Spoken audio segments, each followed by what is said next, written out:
Ladies and gentlemen, welcome back to the Troll Talk Podcast. It's been a couple of weeks. I've missed y'all. My scheduling's been fucked. My current guest had COVID 2 weeks ago, so we had to postpone this one. But if you're listening on YouTube or Spotify, welcome in. If you are live in the Twitch chat, hello, friends.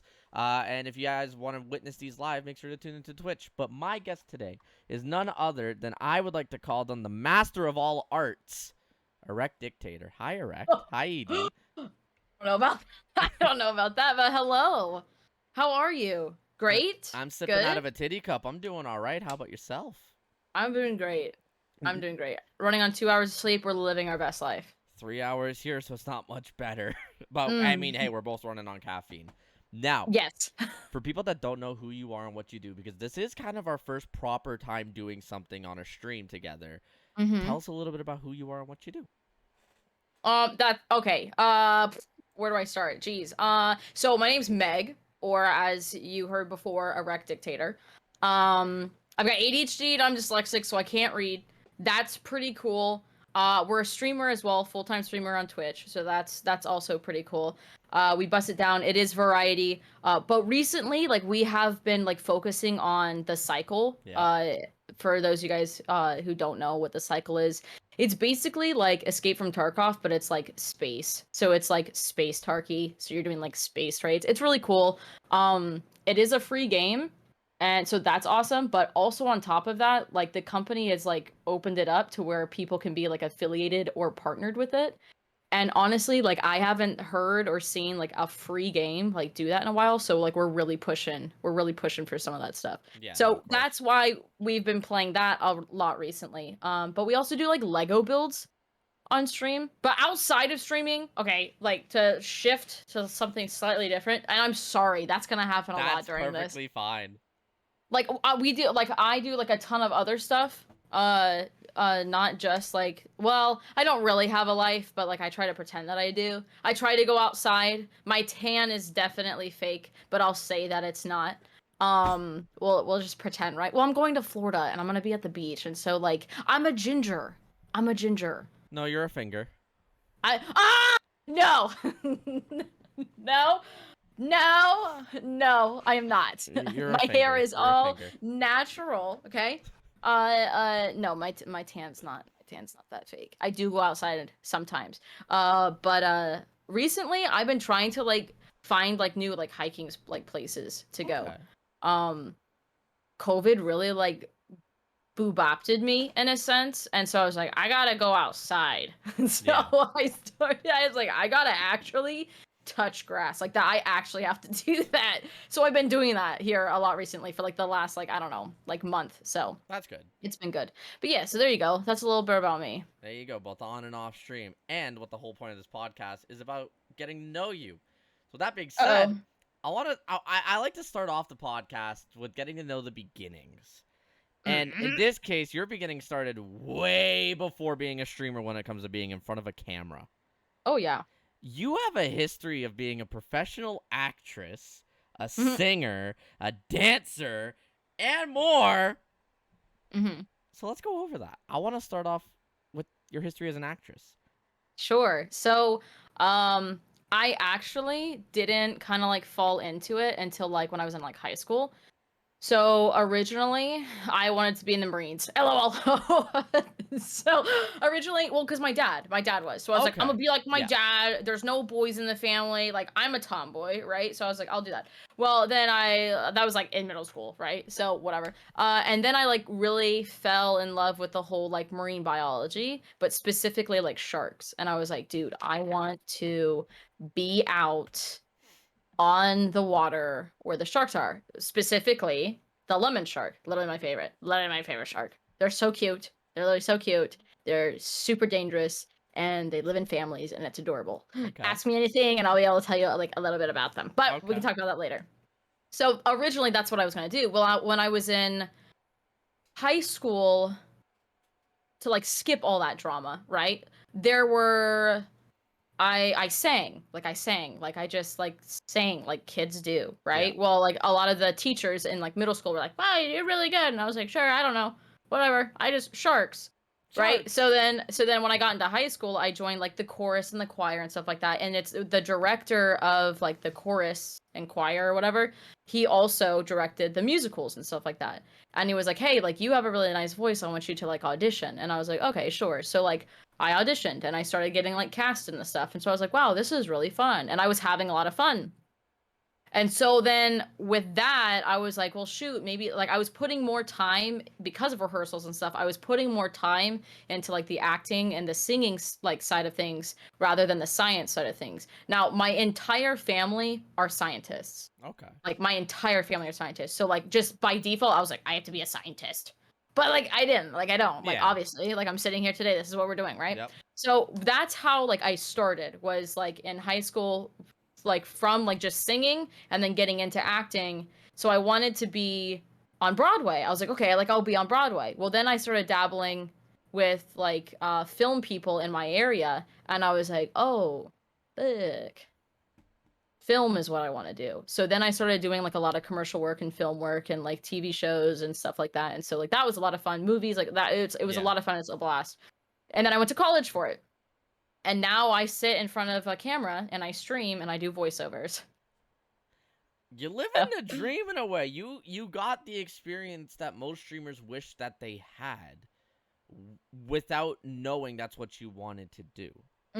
Right? And you are like the first guest that I can confidently say is a professional actor, actress, because you're on IMDb. Which for people that don't know, that's like where you go to find out who the actors and actresses are in movies. Like that is the website that says everything about every show and every movie. And if you're on that, you are professional. You are at a professional level in one way, shape, or form.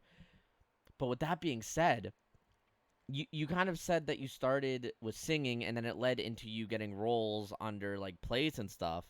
With one of your first ones being Willy Wonka, if you want to look at Discord. Yeah, it was. My very first musical was Xanadu.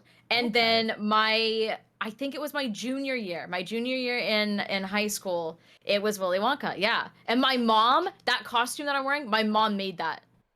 She made that entire costume. Yeah, my mom was this like the costume designer and seamstress when I was in high school. And then when my little sister was in high school, she did it too. So that entire that entire outfit was made specific, like it like literally like it is like fitted to me, like to my body, like to me.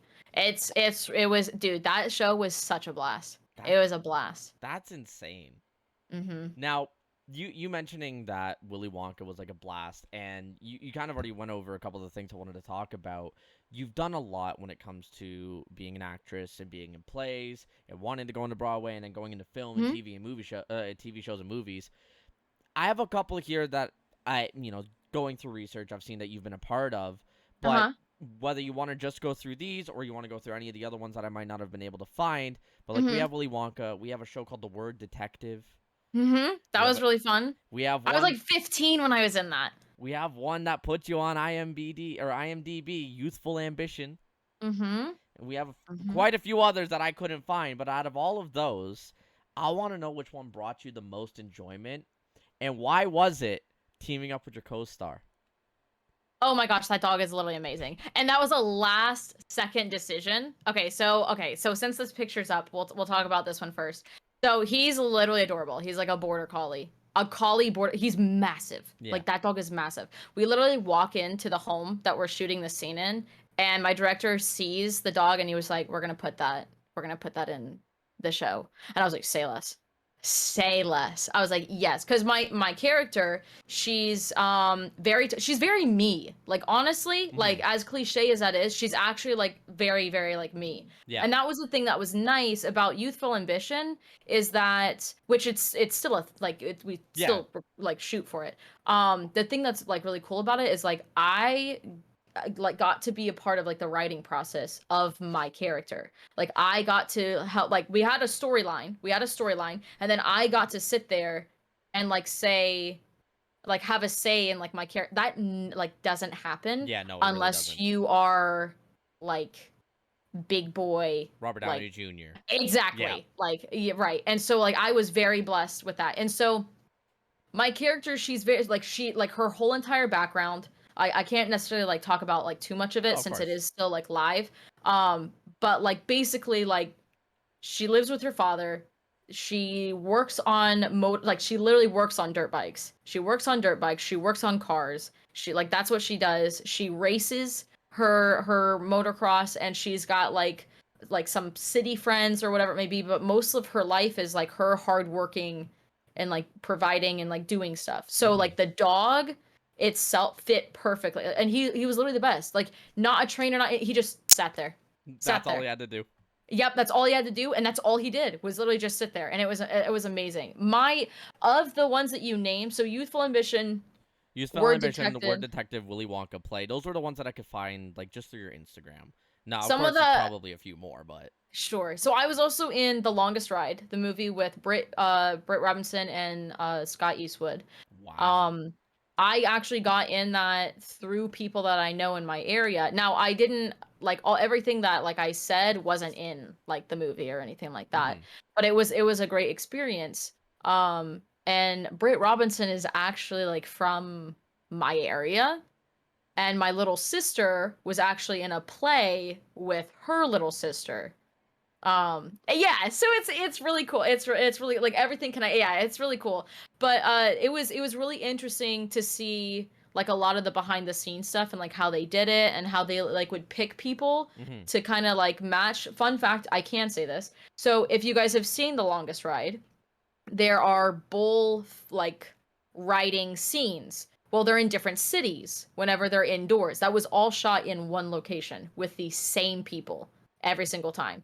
We just what it was is there were like I think there were like 500 extras, about 500 extras, and they would place us all around the arena, and then they would just like copy and paste and CGI us like all over the place whenever it came like for the actual thing. Yeah, it was really cool. And so they would move all 500 if they were shooting like one angle, they would move all 500 extras to one side of the stadium, shoot that, and then if they were shooting another angle, they would move the all 500 to another area so it looked like the stadium was full the entire time. And then they had Wow. different yeah, it was really cool. And then they had like different signs for the different like I think one was Dallas, one was Tennessee, one was like different, and so they had different colored signs and different things. They had a ton of bowls. They had a ton of bowls. And it was really really cool, and there were actual like obviously professional bull riders Yeah. there that they were shooting actually doing the bull riding. Hmm. So it was really really cool to like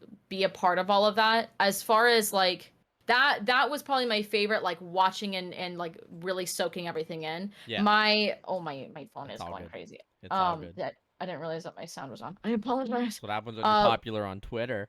no, that was actually yeah, that was Twitter. um I Well, was I'll give you gonna another one because you tweeted about the podcast too. I God did. damn I it. did. I did. Well, we gotta put it out there.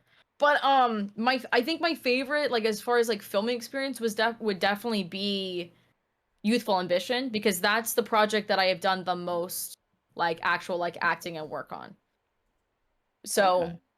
I think my favorite the P what is it? The Word Detective, it was on PBS. Hmm. But that was a very like short scene. It was like maybe like a 4-hour shoot or whatever, and so it wasn't like super super long. But that was very fun. I was 50. That was like one of my first like film like Experiences. Yeah. experiences, and I was like, wow. I was like, that's great. And that was also with like having connections in the world. It's all about like networking and connections. So like transferring it here, easy.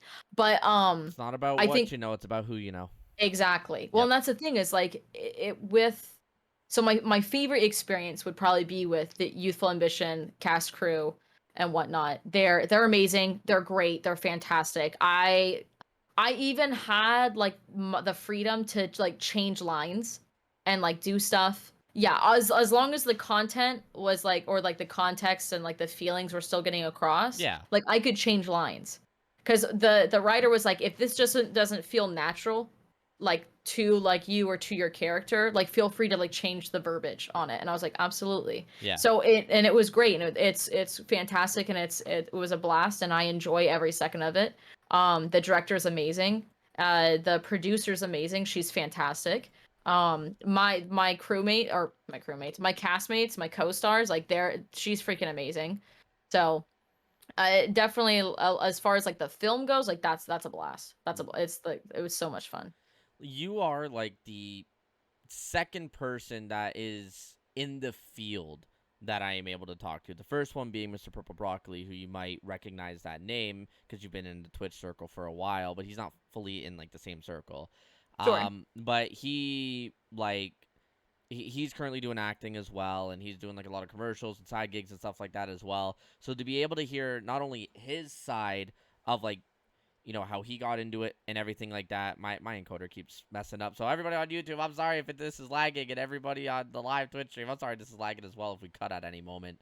But hearing like your side of it and his side of it, and hearing just the passion that is behind what you guys do or have done is incredible. It's definitely like it's heartwarming and it is motivational at the end of the day, because as you know with streaming is if you enjoy it, you're never actually working. Like that one of those cliche sayings. If you enjoy what you do, you never work a day in your life. And it seems like, with these gigs that you pick up, especially for like Youthful Ambition, the way that you talk about it, the way that you present it, the way that you have that passion behind it, does it ever feel like work to you? Or does it just feel like, just another day and you're getting paid for it? Right. So like when I'm on set, no. It's just like another day. It's great. When you're auditioning, Oh, yeah, that's work. That's work. And then you sit there and you're like, did I get it? Did I do it right? Oh, I should have done this. I should have done that. Or it's like, the oh, I overthinking. should have wore this. I should have 100%. Yeah. 100%. Oh, I get that. 100%. As somebody who gets about 5 snaps a week regarding stuff like that, I don't know if I nailed this audition. Fuck, man, I don't think I did it. Or fuck, man, I killed that audition, and blah, blah, blah. It's like, it's always funny to see and hear it, and like, just have the friends that are able to talk about it and include me in the loop, because I always want to know, like, I want to celebrate your successes. And with all of that too, if you're saying that Youthful Ambition is still going right now, right, to kind of steer away from that one in particular, because I know you can't say much. Yeah. Are you still in the world of acting? Like, do you have any other upcoming gigs that you're going for? Are you still auditioning for stuff right now? Is that still like one of your main passions to this day? Yeah, definitely. It's just it's really difficult. I do not mean to bring like politics in this whatsoever. But it is really difficult because with COVID, the whole reason why I started streaming is because like the entire industry shut down. Yeah. Because of COVID. Yeah. And then because the casting and production companies are technically most of them are technically considered private Yeah. businesses, they can determine or basically they can say, hey, you can't audition, you can't even audition for this if you're not vaccinated. So like they can like dictate that. Yeah. As a private company. Right. And to be completely, I'm not. Mm-hmm. I'm That's not. fair. I'm waiting for more testing on like the reproduction side of it. Yeah. And side effects No, before. that is fair.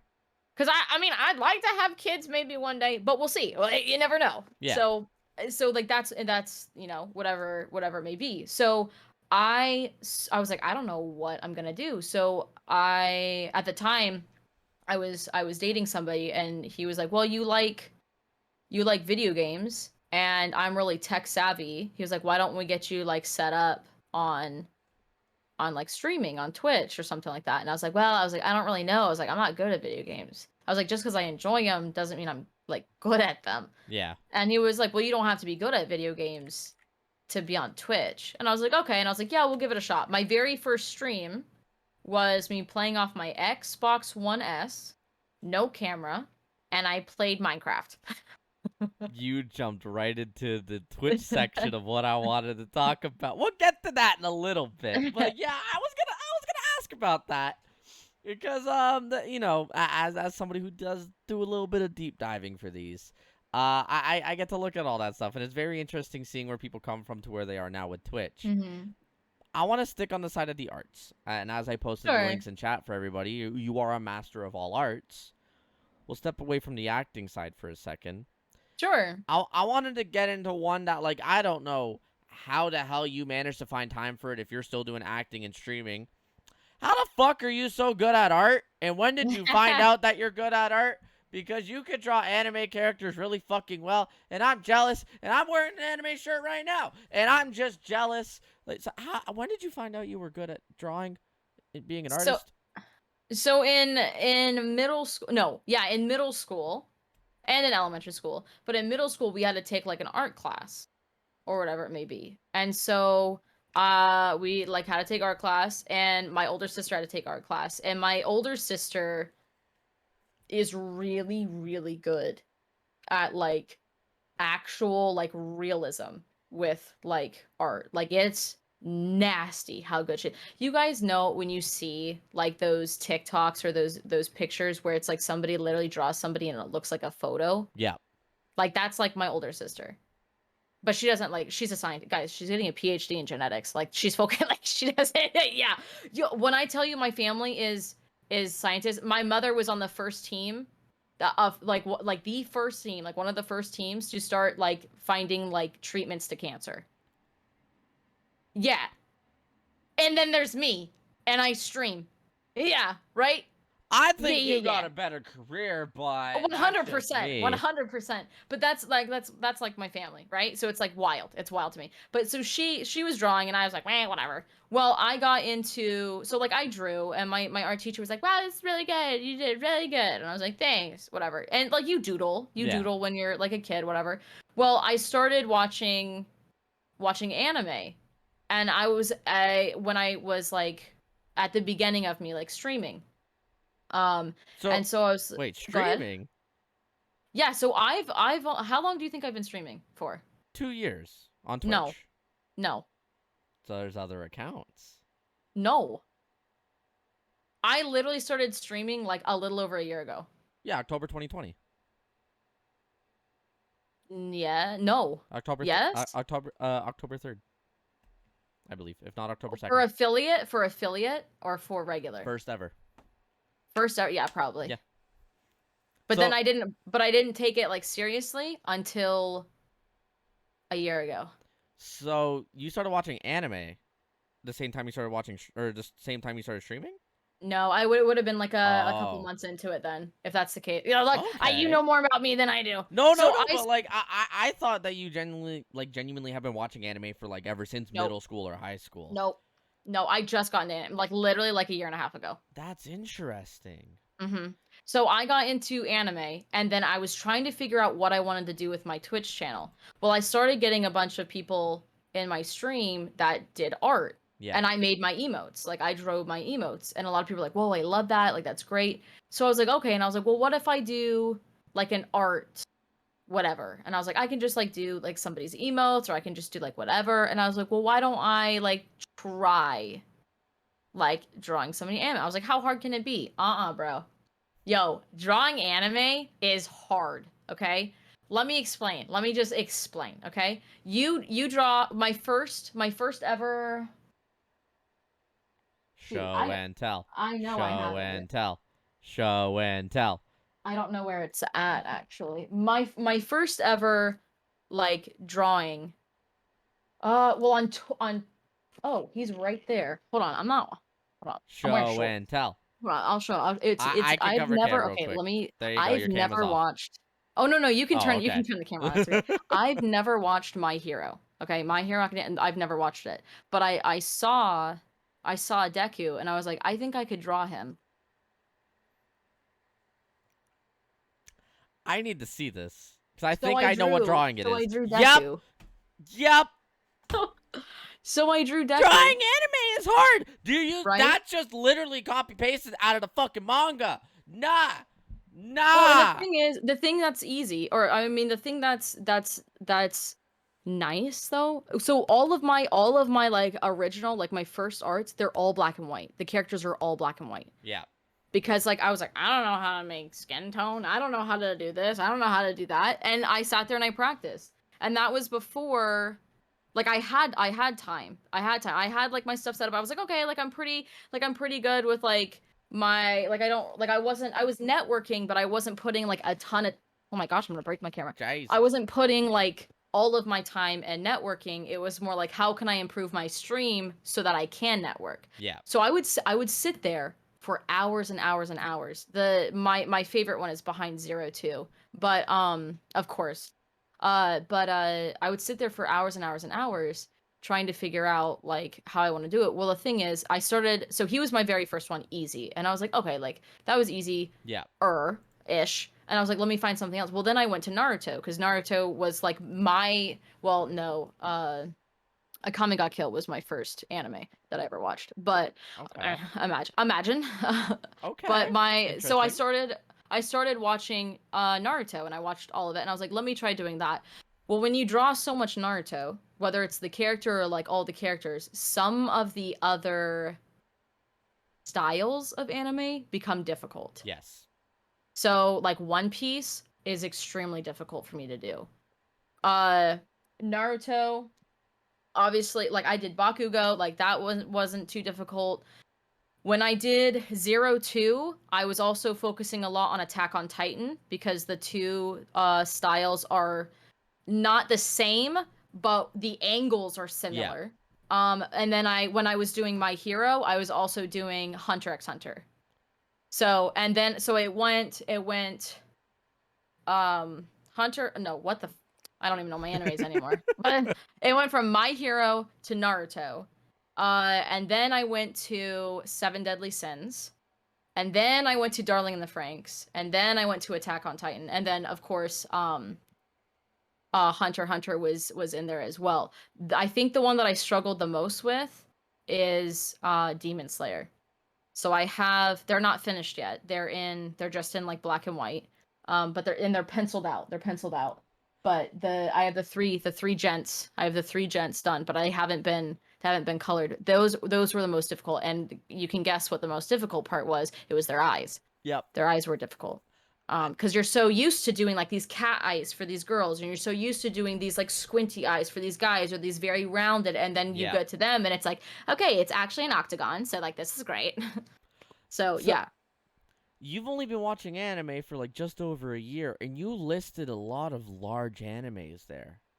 Oh, I binge watched them. I would watch them while I was like practicing arting, like drawing them. Wow.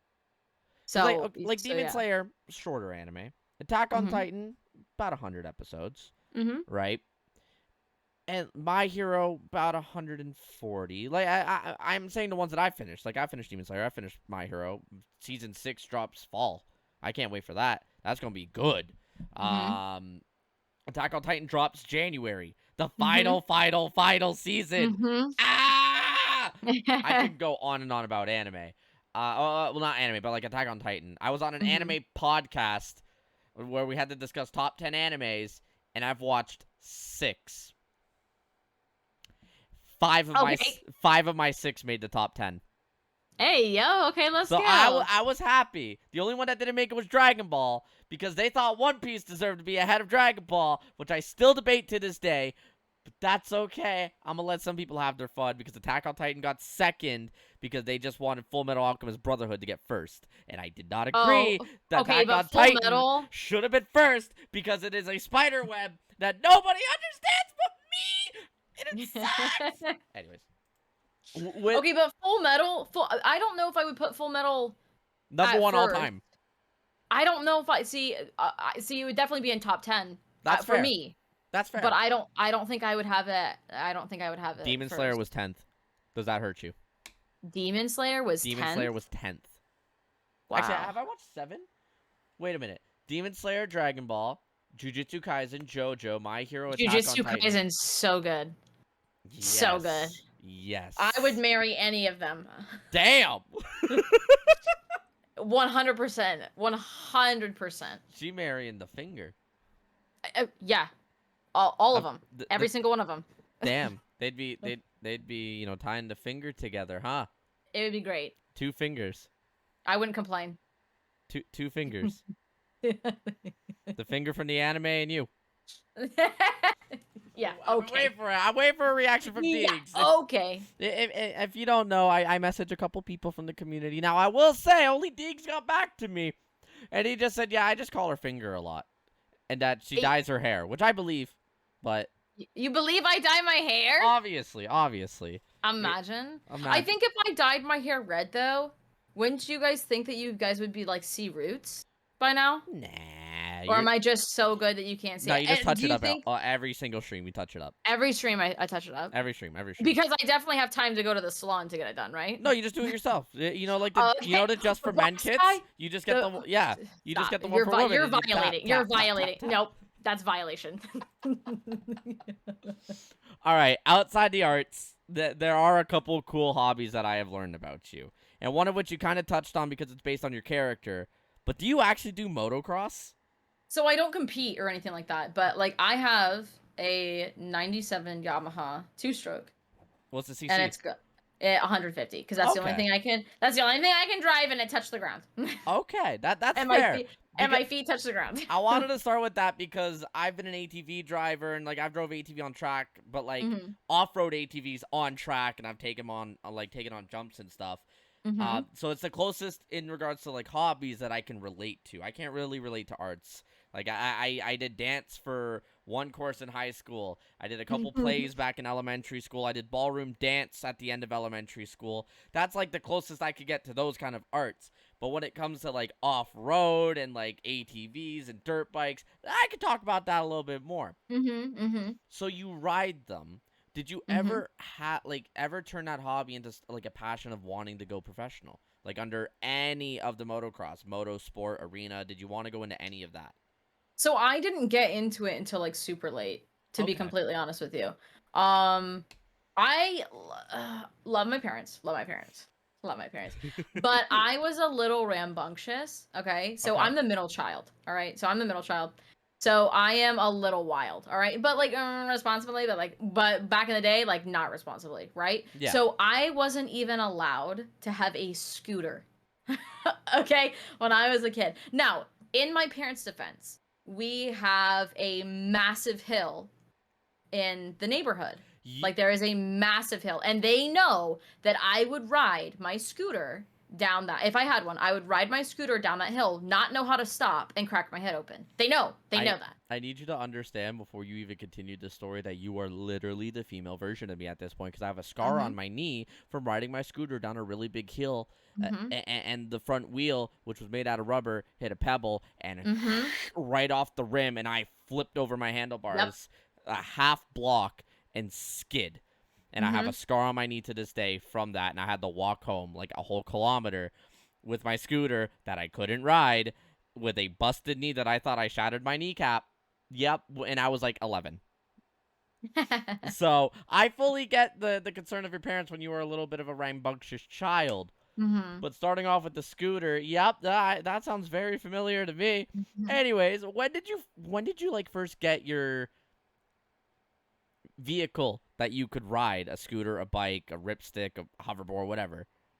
I got, oh my gosh, when I was like, I don't know. See, I was born in San Diego. And so like a really big thing is literally like taking your is taking your kids out on their bikes. Yeah. Like that was like a very like normal like family thing to do. So we would. So Okay. I probably got my first bike when I was like I had training wheels probably when I was like what, 3, 2? Okay. Right? But your like parents as far didn't as trust you with the scooter. well, I had training wheels and they were always with me, right? Fair. Right? Right. And in California, where we lived, everything's very flat. Yeah. Everything's very flat. And everything's like right, like you literally could be like using the bathroom, literally, and your neighbor could be taking a shower and you could have a full-blown conversation with them. That's how close you were. Yeah. Yeah. Good to know in my Airbnb. I'm gonna just start having conversations while taking a shit. Yeah. Depending on where you are, yeah, that's exactly how it is. Damn 100%. right, let's go. I'm gonna be conversating and networking while shitting. So like I was very like little when I had like my first like bike or like anything like that. As far as like I always wanted to, so my neighbors oh my gosh, I've been like everywhere. So we lived in San Diego, we lived in the Carolinas, we lived in Ohio, then we moved back to the Carolinas, then we moved back to San Diego, then we back to the whatever. So we ended up being in the Carolinas and my neighbors had dirt bikes. And so I was like, I want a dirt bike. I want to do that. And my parents were like, no. And I was like, you're stupid. And then I would ride my neighbor's dirt bike. So I've always wanted a dirt bike, but I wanted to, because we have land in the Carolinas. Yeah. And like that's not really like a thing in like any of the cities now.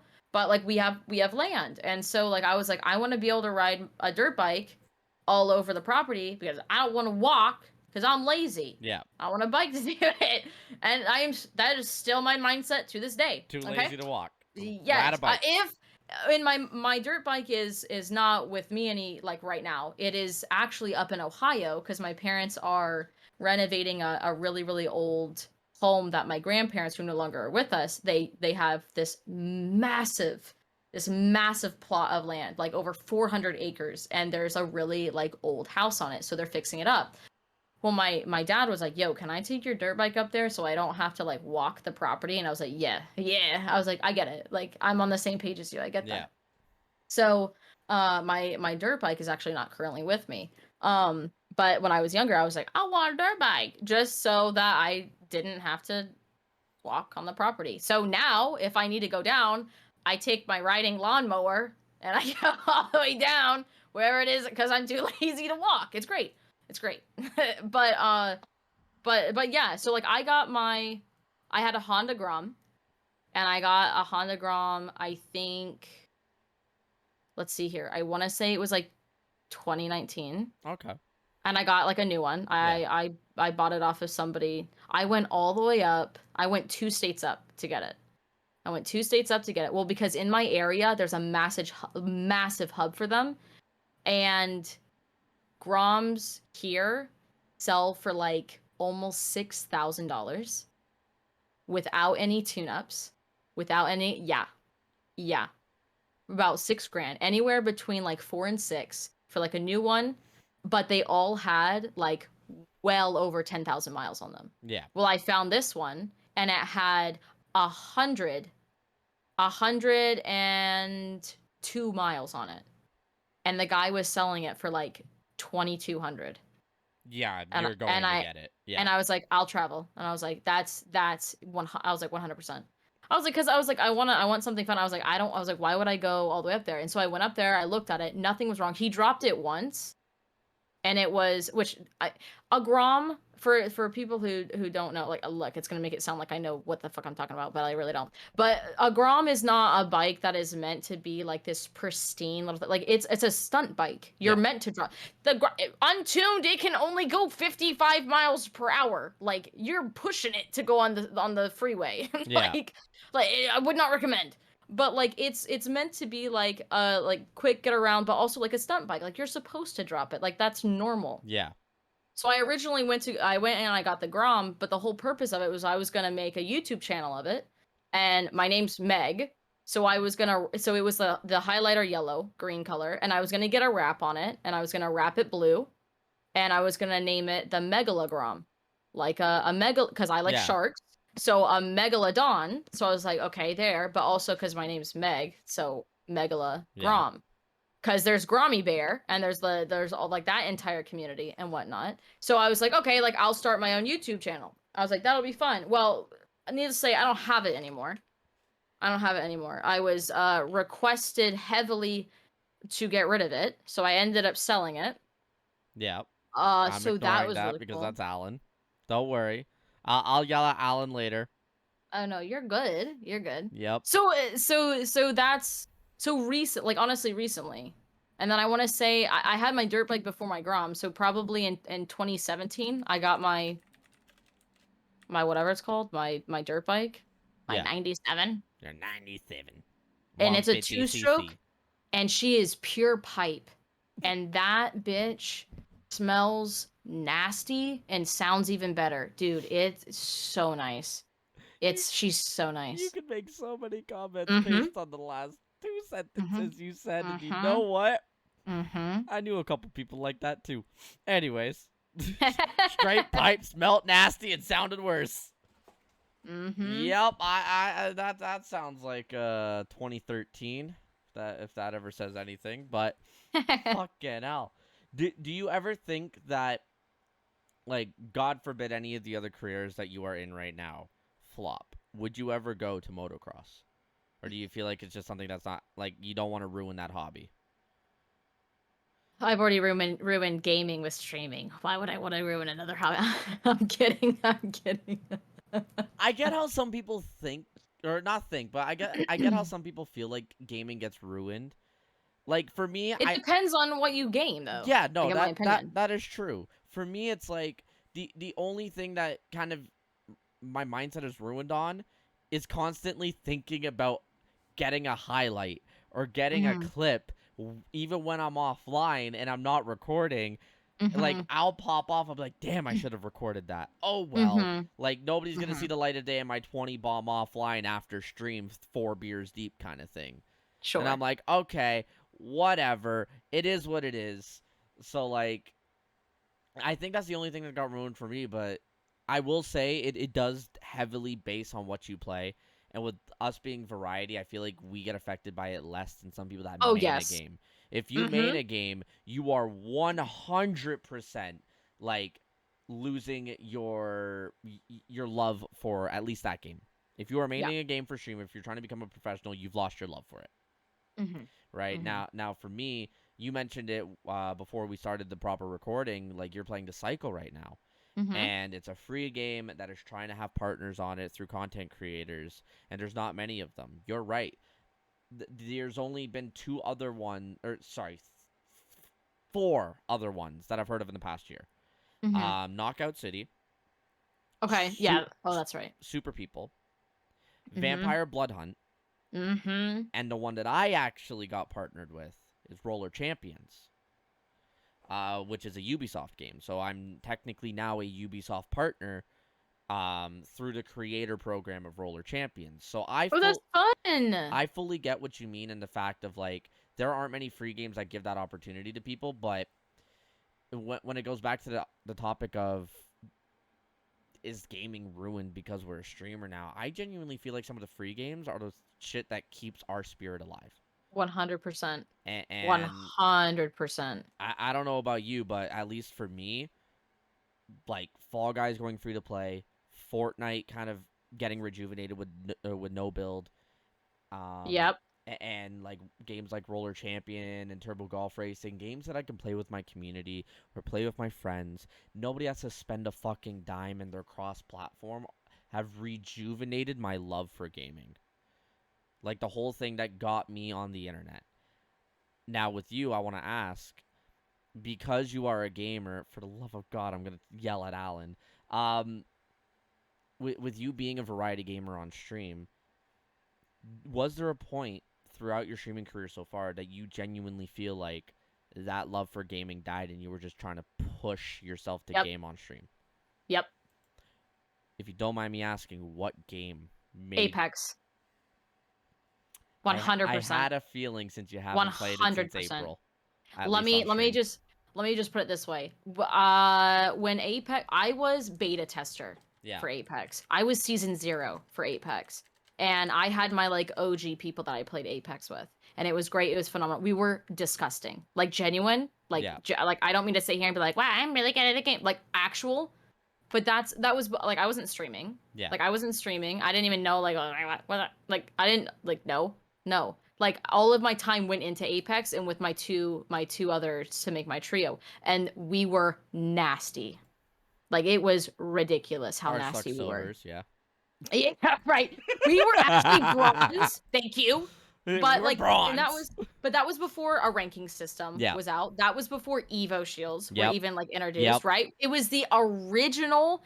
Our group. Me, Bangalore. Joey was on Bloodhound, and John was on Wraith. That was our team, and it was nasty. I also played OG Apex and then dropped it. So I remember the good old days where you didn't spawn with the shield, no Evo shields. Nope. Like Yellow Loot was actually good. Yep. Yellow Loot was actually good. And God forbid you ever had a red Peacekeeper out of a box. You were the GOAT in the game. Yep. I remember those days. Oh, Apex, how much I love it. It was fun. It was fun. And then I was like, okay, And I was like, well, let me figure out what I want to. Do I want to be a streamer? Do I want to be a streamer? Well, like life came in to effect, right? So it was like if my two boys weren't on, we weren't playing Apex. Yeah. But we were on every single night. Mm-hmm. And then I think it was like season 2. That's all we played every single night. That is the only thing we played. Was ranked? What? No, not even just Apex in general. Just Apex in general. That's all we played. Like from beta to season 2, every single night. That's all we played. And we were like, hey, like we're burnt out. Like we are burnt out. Like we are nasty. This is great. Like whatever. Like we were not taking breaks. So we stopped. We stopped playing it. Yeah. For like 3-4 seasons. And then it was like at that point, like if you didn't keep up with it, like you're screwed.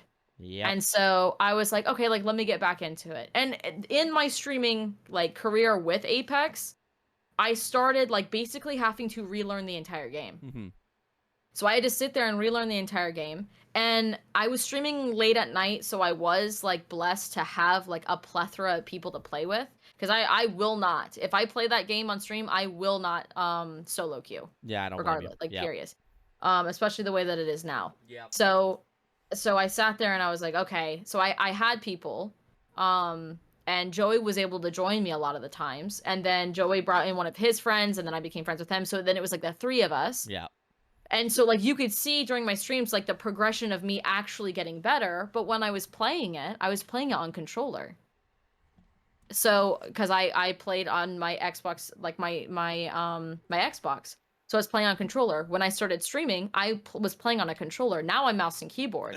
Sorry, continue. But that was an entire transition. So I had to relearn the game, and then I had to relearn the game on mouse and keyboard. Yeah. And it got to a point where it was like I'm just like what am I doing? Like I'm not enjoying this. Like I'm not having fun.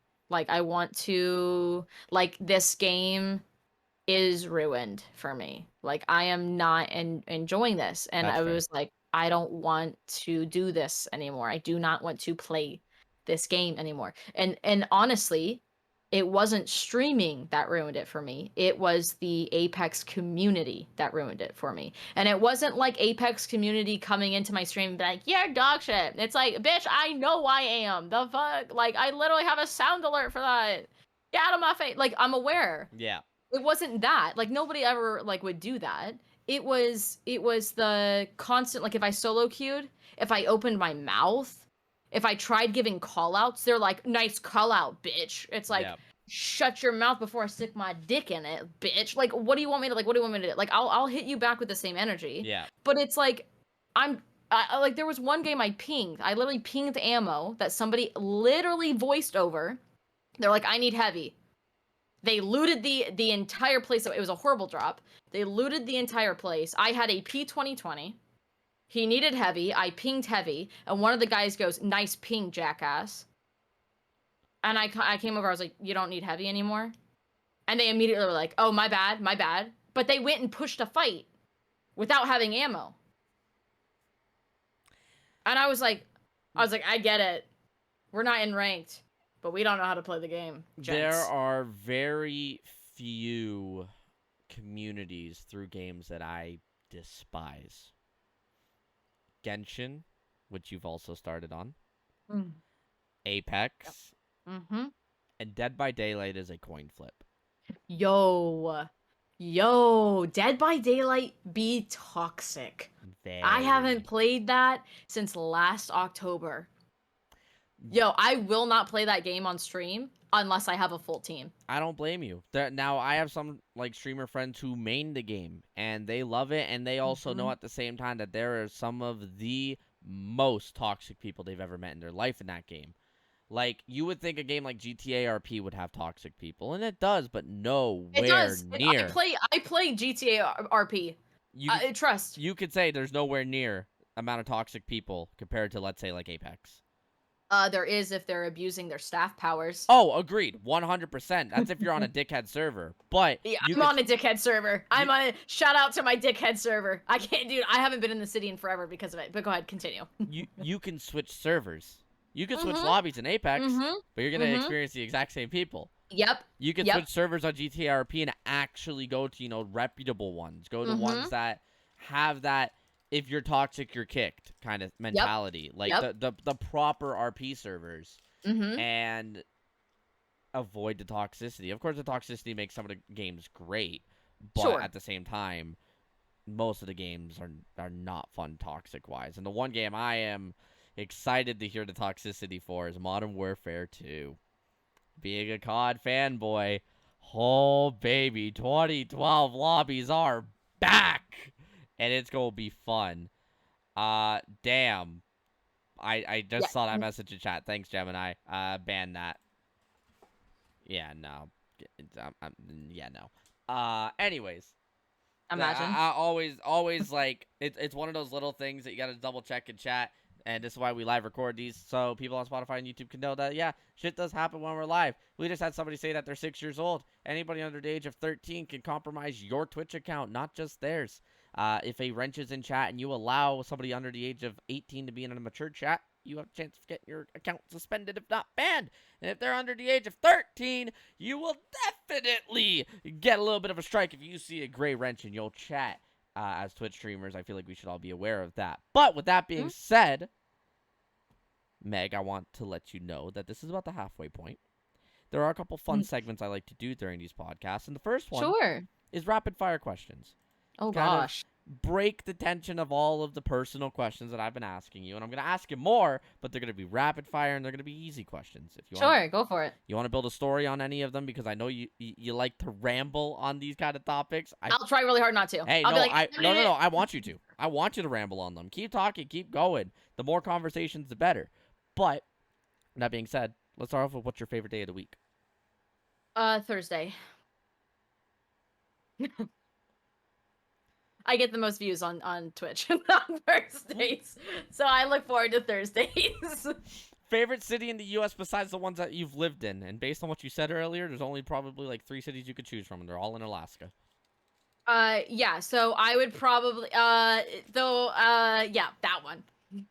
Wait, what was the question? Favorite city? In the U.S. besides what you've lived in. Frick, I don't know. I really haven't been to, Omaha, Nebraska. There we go. I haven't really been to this one. There we go. Favorite holiday? Oh, gosh. Honest? Like, you want me to be, like, honest or lie? Why would you lie? If I'm being honest, Halloween. If you want me to lie, Valentine's Day. If anybody ever says Valentine's Day truthfully, it's probably run away. Maybe. Yeah, run away. Genuinely, run away. Halloween, it just feels awkward. It feels awkward. Well, my birthday is in February, right? And it's 4 days after Valentine's Day. Oh shit, the 18th. And I always exactly. So I always feel bad, like, because it's always like, oh, Valentine's Day, and it's like my birthday, and then it's like awkward. And it's like, please don't get me anything. Yeah, you already did something for Valentine's Day, or you don't have to do something for Valentine's Day if you're doing something for my birthday. I get that. My birthday's 2 weeks before Christmas, so. Oh, and that's like, how did you do that? Like, what do you do? Like, do you, like, when you were a kid, was it like, here's 2 celebrations, or was it like, here's your everything on your birthday, or here's everything on Christmas? Depending on the situation financially at the time. There was a few years that were like, hey, we'll celebrate both, and then there were some years that's just like, yeah, we're combining both. Like, at the end of the day, I'm not a person that cares about gifts in the aspect of, I'm not a material girl. I'm perfectly fine with just the company of people. I'm a person that likes to give over getting, which is my next question. Do you prefer giving or getting presents? I love giving. Like, I'm such a big giver that it gets me in trouble a lot. But I love giving. Like, genuine. Like, that's one of my love languages, is like giving. Like, it's a huge thing for me. That and quality time, but like giving, it's like, let me give you gifts. Yep. Let me love you. Yep. And, that's exactly me. And like, that's why I said you are literally the female version of me, because every single answer you've said pretty much, besides Thursday and the city. What's your favorite day? Like fucking Friday, Saturday, so I could go get drunk as shit at a bar until like 3, 4, 5 a.m. Well, okay. That I respect. I get that. Yeah, on a Sunday, I was out until 4 a.m. If it was a Saturday or a Friday, I was out till 7. I was probably playing Destiny when you were doing that. I was part of a Destiny team. Stop copying me. First Well, I celebrity had an crush. issue. Oh, My first celebrity crush, Dylan O'Brien. okay. Go back to that Destiny topic. No, that was more interesting to me. So when I first started playing Destiny 2, when it came out, Yep. I had the bug that would keep you in the same, I think it was like the third or fourth mission.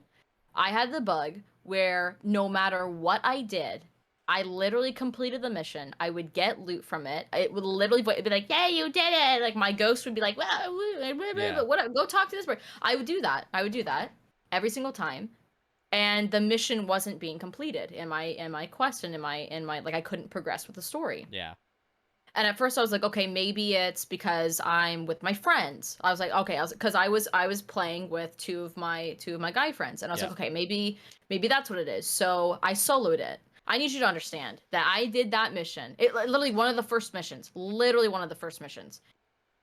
I did that mission for 2.5 hours, trying everything. I did a melee run. I did a speed run. I did like auto rifle run. I did like grenade Everything. launcher Yeah. runs. I did ability runs only. I did no damage runs with my teammates, with one of my teammates, swapped out teammates, and by myself for like 2.5 hours trying to get past because they couldn't continue. They couldn't go on to the next one if they wanted to play with me because it said somebody in your team is not eligible, isn't able to continue. And it wasn't a DLC issue. It was literally I couldn't play it. So I uninstalled the game immediately and never touched it. Well, I started playing it last weekend and I'm addicted. Welcome to the club. That's why I deleted it, because I cannot be addicted to that game right now. I'm like 1650 and late or something like that last time I checked, and I do not want to touch it anymore. I am almost there, and I started it last week. PvP is ruined for me. Okay. Well, okay. I won't do PvP. I will say this. When I say I'm 1650, that was before the light increase. Okay. Because max gotcha. light was like 1700, and I think it's a lot higher right now. Yep. And you start off at like 1550. So being 1650, I fully get that you are close within a week.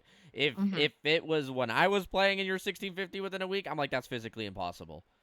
Because of Pinnacle Gear. You are hard cap 1600. I'm 1650. How in the fuck? But no, I fully get the addiction to Destiny now that you can play it. It's like that Minecraft meme. You know, you get that itch for 2 weeks every 3 to 4 months. Yeah, that's Destiny with me, and I will not reinstall it as it's reinstalling right now. Cake or pie? Cake or pie? Yep. Pie, because cheesecake is actually a pie. Place you want to travel to the most currently? That's not Florida tomorrow. Right. Japan, actually. We're the same person. We are the same person. I swear to God, if you answer the same on this, then I'm changing your nickname on Discord to Trolley number 2. Favorite ice cream flavor? Oh my gosh, that's hard. Okay, so it used to be cookie dough because every place used to have it, but now they're not allowed to sell it anymore because of the Raw whole selling. cookie dough. They're like, Yep. hey, I'll sell it out. Probably cookies and cream. It's so good. Okay. What's yours? I need to know your opinion. Stop! You were saying mint chocolate chip? Pause. I will literally get a scoop of cookies and cream, and then a scoop of mint, and then another scoop. I was about to say, if you shit on mint chocolate chip, this podcast was over. No, you literally, I'm telling you, mix the two. I don't eat ice cream anymore. I've cut out a lot of sweets. You'll literally pee your pants if you eat the two. I have to pee my pants right now. What's your point? Okay, well, I'm just saying, if you ever go back to ice cream. Maybe if I get shredded, and that's a cheat meal, but for right now, I'm built like an ice cream scoop. Well, have you ever worn socks with slides? No. I don't own slides. Socks with sandals? No. Oh, no. And no. Now, there is a difference between sandals and slides. Yes. Okay? Absolutely, I think it's appropriate to wear socks with slides. Okay. Socks with sandals, I'm probably gonna run away and laugh and take a picture and post it somewhere. Well, you're telling me that, a 45-year-old man wearing Birkenstocks, the one that go in between the toe, wearing high socks, cargo light brown shorts, a white polo tee with blue stripes, and a visor. You're telling me that is not the goated fit? Is it toe socks? If it's toe socks, sure. If it's not toe socks, absolutely not. No, I'm talking about like, that standard pull on the sock all the way up halfway. Like up the your white calf. tube sock. Yes. Yeah, that's a no-go. That's a no-go. Why not? That'll be a no-go. That is peak male specimen, if you ever ask me. On a scale from 1 to 10, how good are you at keeping secrets? It depends. So that's automatically not a 10, which is good. Yeah, it's not a 10, but it depends on like who it is that's trying to. Honestly, it depends on like what the secret is. If somebody's in danger, I ain't keeping that a secret. You best believe I'm gonna be jumping in there. But if it's just like, haha, guess what I did the other day? Oh, you best believe I got my homegirls back. Fair. So I would say a solid like 7. Right? 7. I would say a solid 7. Well, because most of the stuff that people are gonna bring me, it's not gonna be like, oh, somebody's in danger. Yeah. Right? Because if somebody's in danger, they're like, hey, help! Like, I need advice. Like, what do I do? Yeah, no, like, how do I get this person to relent? 7's But a I good feel answer. like 7. Oh yeah. Well, if somebody comes to me and they trust that I'm not gonna like the fact that they trust me not to say anything, it's like, well, now I have to like not say anything. Yeah. Because they trust me. Big dogs or small dogs? Big dogs. Big dog. Mm-hmm. Mm-hmm. Favorite car?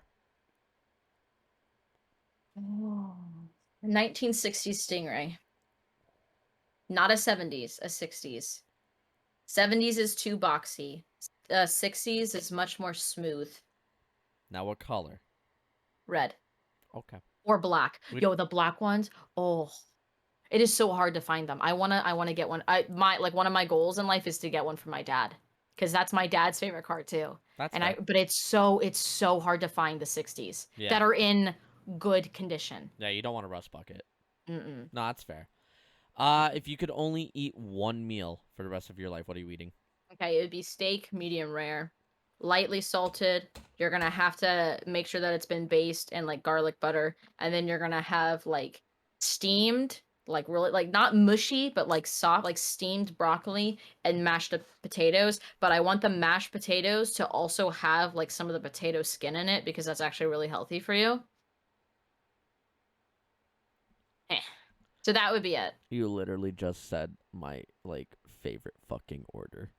But it has to be medium rare. It has to be medium rare. Yes. Yes. If she ain't mooing, I don't want it. Uh-huh. Listen, my mom eats blue rare. That's straight off the cow. Yo, that is so good. That is so good. No. Yes. No, you might as well just take a bite straight out of the cow. Pizza or pasta? What's wrong with that? Pizza! Wait, did you say, what'd you just say? Pizza or pasta? what? Oh, well, hold on now. Pasta. Hold on. I thought you were asking me how I pronounce it, and I was about to throw hands. Pasta. Okay. Pasta. I make a mean pasta. Chicken Alfredo, to be exact. How basic is that? I mean, you added chicken, so it's not really. Chicken parm is good, too. Chicken parm is good, but I'm sorry, you're saying you make a mean pasta, and then you say chicken Alfredo? Yes. Now, if your pasta, homemade. If your pasta ain't busted without chicken, homemade. Where you getting homemade cock from? What do you mean? It's not that hard to find. It's not that hard to find. But it ain't homemade then. What? If you gotta find it. You want me to go grab 3 of my chickens from out back? Yeah, right now. Actually, I can't. They're my neighbors, but I do take my neighbors. I mean, we have somebody in chat named Chimkin Tamara, and she's got a chicken named Speedy, and Speedy's the goat. Stop! I had a chicken named Cluck Cluck. Ladies and gentlemen, that's gonna conclude this podcast. Yeah. I did. God damn it! Favorite video game series of all time? Ooh. Can I have a couple? No. Okay. Can I please have a couple? Nope. My favorite. One. I'm tied between. There's 2. There's 2 different ones. No, there's 3. Favorite one. I'm gonna have to go. Oh my gosh, I hate that. Well, I named my dog Zelda. Okay. So this is obviously Mario. So right, exactly. Right. Yeah, so that entire series. But if it wasn't that one, it would definitely be the Lego saga, or it would be BioShock. Yeah, okay, so they're second and third because they had an order to them.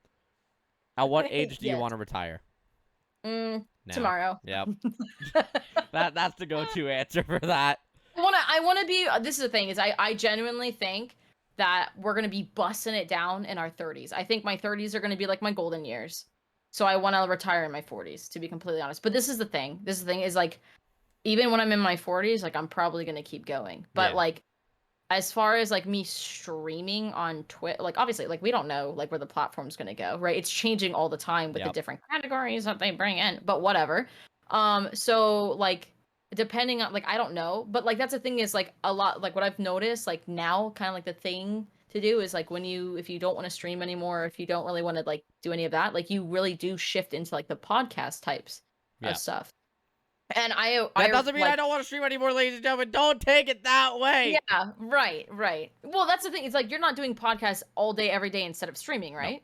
No. Right, exactly. So, and that's the thing is like my dream is to be able to like build a house and have 6 studios in the house or off of the house, so that I can have people come and make content at the house, and then so I can have a team. So Yeah. that like my dream is to literally have a team of like content creators as like a group. So it's not like phase Yeah. where it's like like we're at like a You don't want to team have like like that. you don't want to have like competitive teams. You want like No. an OTK. Exactly, Yeah. exactly. And I want it to be like literally a content creation team. Yeah. Where like we're making stuff together, but also like they have their own space, they have their own studio, they can make podcasts, they can record podcasts, they can do whatever they want to do Yeah. in those studios. So it's like I want to be able to like have that. I So fully like get when that. I'm in my 30s and my 40s, like that's definitely going to be a thing. So Grandma gonna be running to Dickies. yo, Right. Grandma Dickie. Grandma Dickie. Dark chocolate or milk chocolate? Milk chocolate. Good answer. LA or New York? Ew, neither. I've been to both. I don't want it. LA or New York? Texas. LA or New York? Texas is I- good. Texas is good. LA or New York. Yeah, to live there or Yeah. just in general? Live. Oh, New York. Yeah, I would never. Favorite clothing brand currently? Me. I am my favorite clothing. No, I'm kidding. Well, merch, right? There you go. That's better. That's the right answer. Nobody ever plugs their merch, and you're literally wearing it, which is perfect. I don't know. My favorite. I really like American Eagle. Like their quality of their like pants are good, and they're actually like they do well being versatile. Like you can wear them a lot. They're like good quality, but like I don't know. I'm getting a lot of my clothes from Target. Target is fire, from what I've heard. Target makes really good clothing. Final They question. do. Scale from 1 to 10. How good are you at trivia? How good I am? Oh, General 0. knowledge. Very poor. We'll find out at the end of this podcast when we do our general knowledge trivia to wrap Very everything poor. up. So let's just hope that you don't set the lowest score. What's the lowest score right now? I'm not going to let you know that until the end of the podcast. If so if you guys if want to it's- see... Not 5 or lower? No. How many? You asked 10 questions, right? Oh, well, we're screwed. I'll probably get 2 right. If you ask me what my middle asked name is, I'll 15. get that right. Oh, we're screwed. We're With a screwed. bonus GG's in the point. chat. and GG's in the chat. you get a guaranteed 1. So if you are getting less than 5, I'm going to cry. But let's get back to the topics. One other hobby that I want to talk about before we get into your full story of streaming. And this is probably the coolest hobby, if it is correct, and correct me if I'm wrong. Did you have dogs compete in dog shows?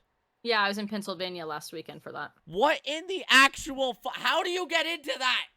You cry a lot and you get forced into it and you just want to die. No, I'm kidding. Streaming. So yeah, right. So actually, my aunt, okay, let me back it up. My mom, when she was in college, got an Alaskan Malamute. If you guys don't know what an Alaskan Malamute, they are a oversized, massive version of a husky. Yep. And they are a and lapdog. Yes, and if you want a husky, I would highly recommend you rethink it and get a Malamute because they are 10 times more easier to train. They don't scream at you 24/7. You won't have to worry about them pissing off your neighbors. But they do have a lot of coat, just like a husky. If you think a husky has a lot, a Malamute is a 10 times bigger version than a husky. Therefore, they got 10 times more the hair. Yep. But they're fantastic dogs. So my mom got one. Well, she got one from an AKC breeder. And so my mom had my aunt, her sister, show the dog. Because the breeder was like, oh, he's like, his name was Mojo. She was like, oh, Mojo, like, I know that he's at a pet home, but, like, he is, like, really good. Mm-hmm. Jojo, sorry. I had to. Oh, close. Mojo Jojo. I don't know why That is she actually a named him. Jojo name. Hey, yo. See, I haven't watched Jojo. I believe it's Mojo Josh. No, it's not Mojo Josh. Sorry. It's something like Mojo Jojo. And it's such a tongue twister. I believe it. 100%. So, but I think she named him after the Austin Power movies, or named him after after his like his having Mojo, baby, yeah. Mm-hmm. Hey, so I'm she Canadian. named him Mojo. I've actually drove him behind Mike Miles' McLaren, because his like mansion is like 20 minutes away from my trailer park, and we saw his McLaren and we're like, that's 100% him, because we knew he was up in the area. Sure. And he's ripping down these cottage roads, and there's like no other cars on it, and my mom's just like, we're gonna keep up with him. He's in like a 2017 McLaren, we're in like a 2011 Elantra, like a Hyundai Elantra, going like 85 kilometers on a 60 road, ripping through the thing, and he's going like 100.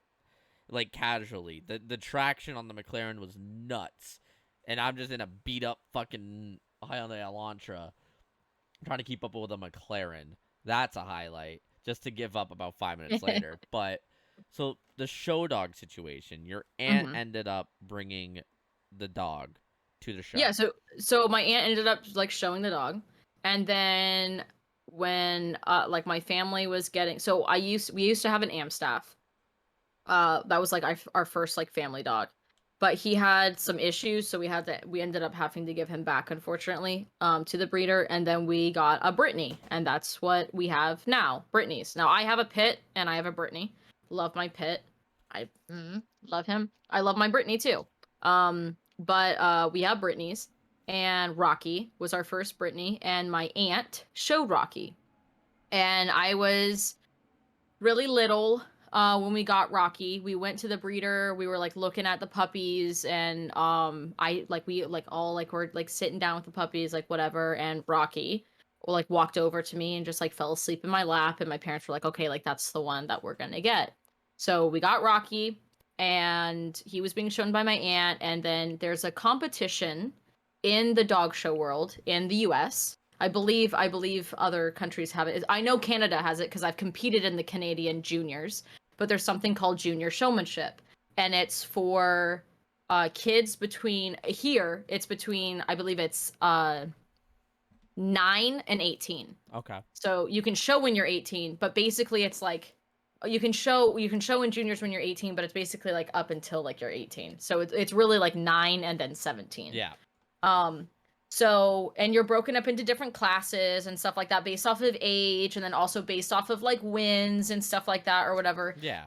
So it like separates the competition and whatnot. And so, you can do that when you're 9. And so like my older sister started doing it when she was 9, and we were showing dogs when we were little. Yeah. Before 9, but like she was 9 did juniors, I did juniors, my little sister did juniors. And so like we whatever, we started like breeding the dogs, making our own kennel, trying to like improve the breed. That's the whole point of a dog show, because a lot of people are like, oh, dog shows are like inhumane, it's not fair, like it's not okay. Yeah. They treat the dogs really poorly, and it's like, actually the dogs get treated better than like some people's kids. Yep. So it's like wild. Like these dogs are equivalent to like the racehorses.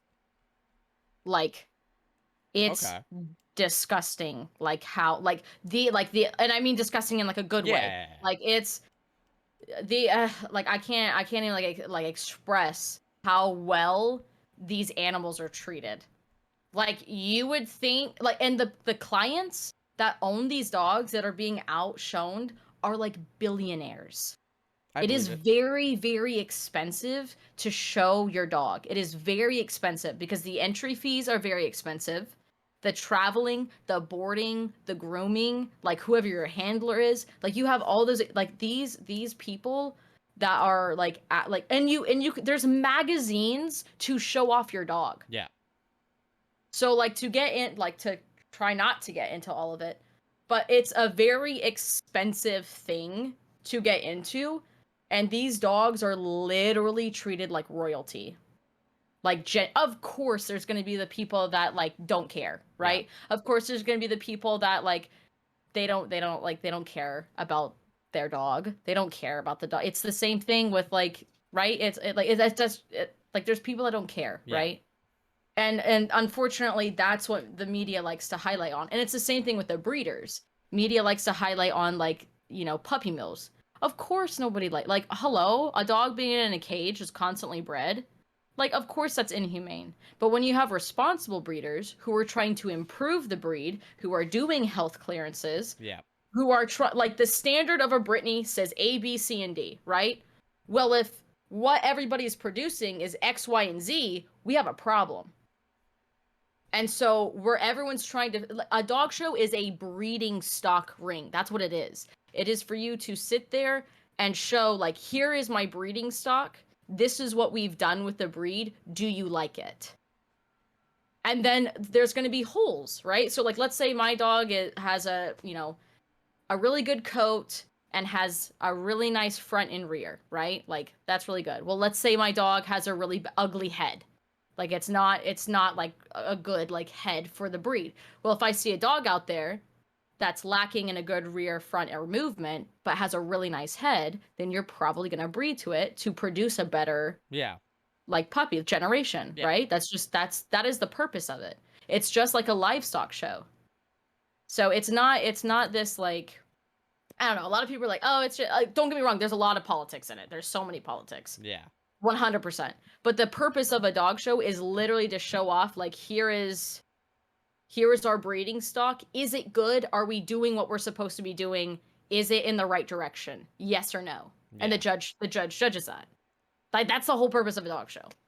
But it's a lot of fun. It's a lot of fun. Sorry to get into all of that. No. I'm fine with you getting into it because I found this one interesting because my dog is from two show dogs. An all-black female German Shepherd and an all-white male King Shepherd. Mm-hmm. And my dog is a purebred Shepherd, a German Shepherd King Shepherd. And his coat came out like multicolor, brown, black, white. And when you saw me like holding my head there for a second, and you said you were sitting with a litter, and a single puppy walks up to you and falls asleep in your lap, when I tell you we have lived the same life, that's how our dog was chosen. No. And he's now 12 years old, and oh my with gosh, a torn ACL, blind in one eye. I don't live with him, but like he was the only dog that came up to me in the litter and tried to climb up onto the picnic bench I was sitting on. I picked him up, put him beside me. He crawled into my lap, passed the fuck out. We're like, we're getting him. And like at the end of the day, the show dog aspect of it turned those puppies into like $3,000 puppies. Yup. We got them for $350 as a family friend, like $350. That was just to cover the needles. That's all that they wanted because they're like, yeah, the dogs are gonna get about $400 in needles, and we have a litter of 9. Like, you're a family friend, you guys need a dog. Here's your one dog. We're gonna be getting like $30,000 for this litter, and it was chosen because of the dog show. All black German Shepherd, all white King Shepherd, which, by the way, a purebred King Shepherd is now illegal in Canada for some stupid reason. Just like how That's wild. pit bulls are illegal in America, like purebred pit bulls, right? Because of their aggression and blah, blah, blah, blah, blah. I don't know why King Shepherds are banned, but it is what it is. That dog is still fine because it is like 98% King Shepherd and then like 2% something else. So as long as it's not 100%, it's fine. But I don't know. At the end of the day, I do believe that the parents are sadly passed, even though they were young when they had the litter. I don't see them being like older than 15 now. I do think that they sadly are passed. But the show dog aspect of it, I've been to one dog show before because there's like a traveling carnival that comes once a year to Toronto. which is called the CNE, Canadian National Exhibition, and they have like a dog show there, and they have a whole bunch of other shit there. And I've seen a dog show, and I see what you mean now that you've like kind of opened the eyes of it's just a breeding show. Oh yeah. It seriously just is. They're trying to show off the good and the bad and the ugly of a dog, and they're trying to find the polar opposite so they can just Yeah. 100%. Yep. literally by the end of the show. And that's it's fucked, but it's funny to think about. So if the dog show's happening this year now that the CNE's back after 3 years, yeah, I'm just gonna look at all the dogs and be like, yeah, that one and that one are gonna fuck. That one and that one are gonna fuck. That one ain't getting no bitches. Yeah. The perfect dog Well, gets no one. and that's the thing. I'll be completely honest with you. Never in my life, if I'm not showing a dog, I will never go to a dog show. Fair. Like if because I've been in the ring, like I sit there and it's like, who needs help? Who can I show? Let me show a dog. Give me a dog. Let me like get in the ring. Let me show it off. Let me like let me let it do it. Like let me win. Like, you know, it's like that's just how it is. Like I do not enjoy going and watching dog shows because I've been in the ring. Yeah. It's like, right? Like you show a kid like a piece of candy. They've never tasted it before. They're like, whatever. If they've had that piece of candy before, they're like, let me have that. Like I want that. I like that. Right? It's the same thing with dog showing. Like for me Yeah, at least. no, I get It's like that. I get that. if I go to a dog show, I am only going because I'm showing something. That's fair. So That's fair. Now, let's transition away from the hobbies, away from the interests, away from your past. Let's talk about the present. Streaming. You've been streaming for almost 2 years. We briefly touched on it already. You started early October. You started on Minecraft from your Xbox with no cam. What? You kind of briefly talked about it, saying there was somebody in your life who was tech savvy who said you should start streaming and you don't have to be good at the games. Was that the main reason why you clicked go live, or was there a little birdie in the back of your head that like you already knew about Twitch and you kind of wanted to give it a shot? I went live because I couldn't book jobs because of COVID. So I tried to find another outlet that I could use my entertainment background to make money. Luckily at the time that I started like doing all of it, no, that's not true. I lost the job that I was working with. Because what it was a team of us. I was brought on the team as a marketing manager and whatnot. For this company, and it was an app. Well, the entire app's purpose was to basically allow you to share your so it's kind of like difficult to explain. Yeah. But basically you could create these geo like locations on this app. You can literally draw out a circle or a different shape, and you could create memories there. And you could have them public or private. But if you had them public, other people who went into the circle that you drew could also like upload photos to what happened, and it would show exactly where it was. So it was all about like getting people who had the same interest like to like go and hang out and go to these places to make, and it was like huge to like help with like weddings, so people could like have like this massive like wedding memory forever on their phone. Yeah. Or in the location. And it was great for businesses. So businesses would have like another way to like, look, these are all the people who are posting like photos at our business or like at our venue or like whatever it may be. Yeah. So the whole purpose was to get people to like go out and like meet people and like that had similar interests. Well, then COVID hit. Well, you're not allowed to go meet people. Nope, like you're really you have not. to stay home. So, and the entire app was running off of like donations, basically. Yeah. Like people like a GoFundMe thing. Investments. Yeah. Investors. It was literally based off of investors. Yep. Well, it was impossible to get investors but you can't because you can't go out. So people are like, well, we don't know where this COVID thing is going. Like, we don't know if we're ever going to be able to go out again, like blah, blah, whatever. Yeah. So basically they had to shut the project down and they let everybody go. So I was like, I got to figure, and I was used to, for the last year and a half, staying at home, taking care of, I had the animals I had because I was able to stay at home.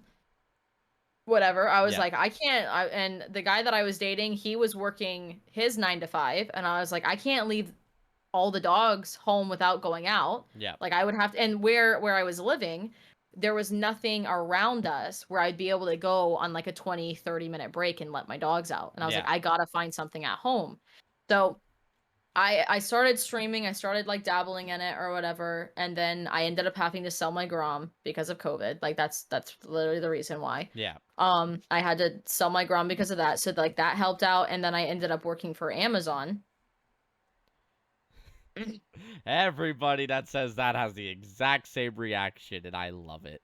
They make you, it's just they lead you on so bad, right? It's like that one person that you really think you have something Yeah. on. You're like, wow, this could be great. And then all of a sudden it's like, guess what? I've been leading you on the whole time. And it's like, oh, screw you, right? So it's Yeah. just like that. So I worked for Amazon and I was like, I'm done. Like I am literally done with this. I was like, I don't deserve this. I'm out. Gone. Left. And I was like, I'm going full time. Yeah. Period. So that's kind of like that's where We are today. yeah, like that's where we are today. But like when I first started doing it, like I never took it like I never really saw myself like, oh, I'm gonna do this full time. It was like, what are my options? Let me just like try something. Yeah. Right? So it was like, let's try this and let's see where it goes. Well, we became affiliate in our first month. So I was like, well, okay. So then I could start like making money and like monetizing. So I was like, okay, sure. So then I was like, well, let's see how it goes. Like, I'll give like the next 3 months and like, let's see how it goes. Well, it went great. So here we are. Here we are. Now, the one story that I purposely saved to kind of be one of the last things we talk about. It's the reason why you've only been following me for 6 hours currently. Okay, listen. Hey, but at the same time, I've technically only been following you for like a month. Right. I've been letting everybody know that has been interested in the podcast, and this one in particular, that you have a very unique story when it comes to Twitch. The beginning of your story is normal. You started off going into Twitch as an experience, as like a test. Like you didn't have that I want to be a content creator like some of us do, like myself, but you more got into it because of COVID and just because you wanted to see where it would lead you. You heard about it, you liked the idea, you went with it. And for almost a year, it was smooth sailing. You hit about 650 followers, and then September 17th hit, and you got follow botted. Dude, I cried. Now, there are a lot of streamers in chat right now, and probably a few that are listening as well on Spotify and YouTube. But for people that don't know what a follow bot is, it is basically somebody being an absolute dickhead and purchasing follows to be sent to your account on Twitch to boost up your number in a negative way. Now, the people that use follow bots for actual growth are scumbags and ruin Twitch. But for the people that like target streamers and send follow bots to them for no reason are just actual assholes. I've experienced a few myself. I've experienced some for almost 3,000. I've experienced some of like 5 to 10 people because the person sending it was broke as fuck. But the majority of follow bots are a couple hundred. And you did experience a follow bot of about 150. I got a follow bot of 600. Oh, fuck. Jesus. You took care of it right away, though. But we took care of it right away. I want you to talk about the story. Because something happened. Yeah. So basically, we're just streaming, just chilling, super excited because our 1 year was literally, I want to say, like right around the corner. It was like a couple weeks away, yeah. Literally right around the corner. And we got follow botted massively. So I was sitting around the 500, 600 like followers. Well, then all of a sudden that doubles in a matter of like seconds, right? So because of all the follow bot like or whatever, Twitch like in their database they were setting up like flags whenever that happened or whatever. So I got flagged on Twitch's like back end. I woke up the next morning and every single one of my followers had been removed. Every single one of my VODs had been removed and every single one of my clips, like everything had been removed. The only thing that stayed was my logo, my bio, my about section, and my banner. Like the stuff that I manually had to put in. Yeah. But as far as like clips like staying or like my numbers were all gone. All gone. And I was like, I was at work. I was literally at work in the parking lot to go into Amazon, and I looked at it and I was like, no, and I was like, it's just not like loading. Cause like that's happened before, Yeah. like on the app. Yeah. I was like, it's just not loading. And so I texted the guy that I was dating at the time and I was like, what's my followage on Twitch right now? And he was like 0. And I was like, you're literally lying to me. And he was like, no, like it says 0. And I was like, okay, like Twitch is down, right? And he was like, no, it's not. So I immediately messaged in Discord and I was like, can you guys please tell me what my Twitch says right now? And they're like 0. They're like, we can't even access your page. And I was like, you're literally lying to me. I go into work and I'm crying. Like I'm working. Like Yeah. I'm literally working. And my boss comes up to me and he goes, what's wrong? And I was like, and they knew. They knew that I was a content creator. They knew that I was streaming on Twitch. They were super, super supportive of me with it. And they were like, what's wrong? And I was like, I lost everything that I worked for the last like year. And I was like, I cannot be here. And they're like, you're excused, go home. Yeah. And so I'm literally sitting there like emailing back and forth with Twitch. I was like, what the fuck happened? And I was like, I'm literally having a 12-hour stream to celebrate the hard work that my community has put into this. Because like, I'll be completely honest with you. My community, like our communities, they literally promote us for us. And if streamers don't realize that, that's what happens. You tweet something, who's liking and retweeting it? Your community, right? Who shares like your Discord? Who shares like what you do? Who talks about your community? Yep. And I sat there and I was like, what a slap in my community's face that this happens. And I was like, is there any way? And they were like, we need you to understand that your numbers doubled so fast and so rapidly that it was like an auto like thing that happened. They were like, every single one of your followers has been blocked, banned, and unfollowed. And I was like, what am I supposed to do? So we went through and they unblocked and unbanned everybody. Now I had to go through and try to remember the accounts that I had already like blocked and banned that actually needed to be blocked and banned. Yeah, of course. So like we were able to get that, but like everybody was erased. Everybody was erased. And that is part of the reason why now when you get follow botted, you can leave them. You can leave them because Twitch doesn't flag it anymore. Twitch will go through and they'll find the botted accounts and they'll delete the account. Yeah. So when you look at your numbers, if you're sitting at 200 followers or whatever, right? And then all of a sudden you have like 191, you're like, oh my gosh, 9 people unfollowed. No, nine accounts more than likely got deleted because they were bot accounts. Yep. Right? So, but like that's the thing is like now if you get follow botted, you don't even go to Commander Root or anything. Just like leave them because they will get, it does not affect you as far as like your numbers have already been hit when it happens. Yeah. You deleting them or blocking them or reporting them or whatever maybe it just gets rid of the numbers. That's all it does. And it gets rid of the accounts like being like able to like follow you. Yeah. Or like track you when it's AI anyways. Yeah. So no, I fully get that. And so like Twitch literally put out there like, hey, if you get followed, just leave it because eventually they'll get around to like the bots or whatever. Yeah. But it was never be able to be. They'll never be able to be on like 100% of the bots. There's always new bots being made.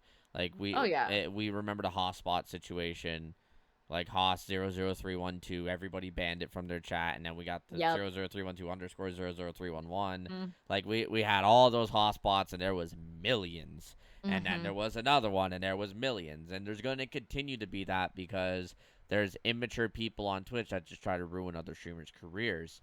Oh, of course. Like, with you mentioning, Twitch does get the follow bots. I fully agree. Twitch has gotten a hell of a lot better.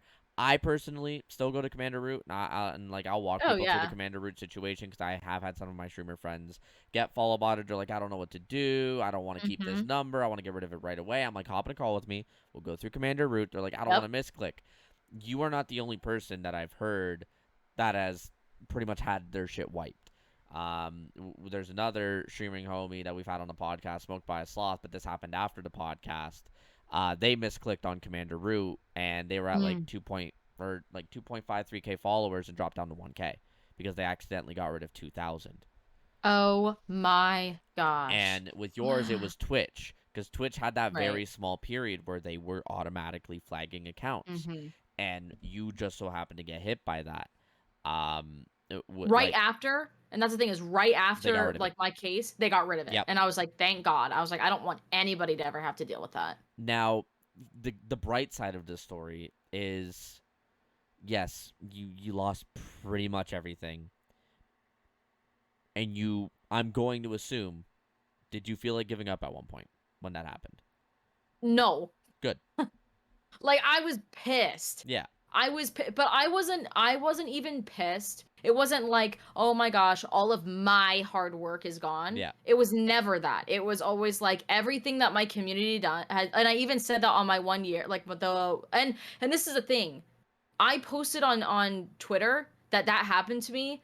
Almost every single person in my community who was like active in my community retweeted it, and I jumped from like 0 followers to I think 300 followers in like a matter of like 2 hours. And that was one of the bright sides I wanted to talk about, is you and I have both been a part of this massive streaming circle, like with a bunch of amazing content Mhm. creators for well over a year now. Like I've actually known you for over a year. I met you through Apex last year when I Mhm. played it a little bit. And I rated you because your name was fucking funny as shit. And I still see people in chat talking about your name, Shup. And he's just like, you have the greatest name that he's ever seen. Um, but there's mutuals that we know, like Ham All Kid, Mhm. Bargain Bin Gaming, Mhm. Tactical Boot, like these people that we've grown friendships with that we know. But those are the people, and then a hell of a lot more that are part of the circle who might recognize your name or who just want to support because they know you're part of the circle, that retweeted it, that liked it, Mhm. that followed you, that told their communities, like, hey, this person lost their community in a way. Let's help them. Yeah. And you going from that 0 to 300 in a few hours, the bright side of all of it is your core community members, like majority of them came back right away. Oh yeah. You Oh yeah. had your streamer friends helping you out, get the not so core members but the people that knew you to come back. Right. And with all of that being said, that just not only shows the strength of the community that we've all built, but the community that you've built. Like, your community came back. And that's something that Mhm. not a lot of streamers can say. So it's a massive credit to not only just you, because at the end of the day, the community is what makes us, but you made the community. At the end of the Sure. day, it's a testament to who you are and what you've created. I appreciate that. And to wrap it all up, I'm gonna kind of do a funny segment here at the end, lighten the mood a little bit. But think about this: if you look at Discord, this created Isn't that that community. I'm so hot. Like, come on. Look at that. This person created I'm that 3. community that is now larger than what it was pre nerf. Let's call it. Mhm. Mhm. You are now approaching 800 followers again, Mhm. technically Mhm. again. Yep. Which I hope everybody has gone to follow you through this podcast and push you to the potential 800 mark. Your numbers have been higher than they've ever been. You have a set schedule. You found a game that you are loving and enjoying, and you are producing some of the best content that I feel like you ever have. Thank you. Right? And now to the second one. This is the same person that said they like cookie dough ice cream, and now it's cookies and cream with mint chocolate chip, and you could tell which one is her. But Mhm. finally, while everybody in chat, I want y'all to spam that feed emote. That right there. I'm just skipping through Yeah. this last part because we've hit a good mark, and I'm kind of pressed for time, and I feel bad, but I still got a good Oh, bit I'm of time. sorry. No, it's not your fault whatsoever. It's mine. I planned way too much to talk about. Oh, no, Um, you're good. I want to know what's next for you. Right, I want to know what's next for you and the Dickies because you're about to hit 800. Your 2-year anniversary is coming up in a couple months. Mhm. What's the plans? What are you gonna be doing? Like, now or, like, what my plan is in, like, the way, way future? Whatever you want to talk about. In Near the way, future. way future, we're taking over the world. No, I'm kidding. Probably. No. So, like, what's happening now is that we have um a potential giveaway. And what I mean by that is we are hitting, which I know we've done it before. If we hit 700 subs by the time I've never done a subathon in my entire life. because I never thought that I was like worthy of doing a subathon, if that makes sense. And here I've done like Um 7. Fucking hell. oh yeah, but right. Right. Okay. Well, I never thought that I personally was like worthy of having like a subathon. Well, the community was like, "Get over yourself, stupid. Do a subathon." I was like, "I don't want to," and they're like, "Yes, you do," and I was like, "No, I don't." And they're like, "Yes, you do," and I was like, "I do, but I don't." So on September 1st, we're doing our first ever subathon. Well, again, I like gift giving, and so I told my community, well, if we hit 700 subs this month, I'll give away a stream deck. There's a lot of people in my community that want and need a stream deck, and they voiced that many, many times. And so it's like, okay, well, I know that everyone that typically comes to streams, they're like, don't get me wrong, we get new people in every day, but it's like the people that come back, they've been voicing like, hey, like I really need a stream deck. I really need a stream deck. And like I sit there and it's like, how the fuck can I get them a stream deck? Well, I was like, Yeah. okay, like here we go. So if we hit the 700 subs, I'll give away a stream deck. But then I also told my community if we hit 700 subs before my subathon, which is technically a week before my what's my channel's month, Yeah. month to month.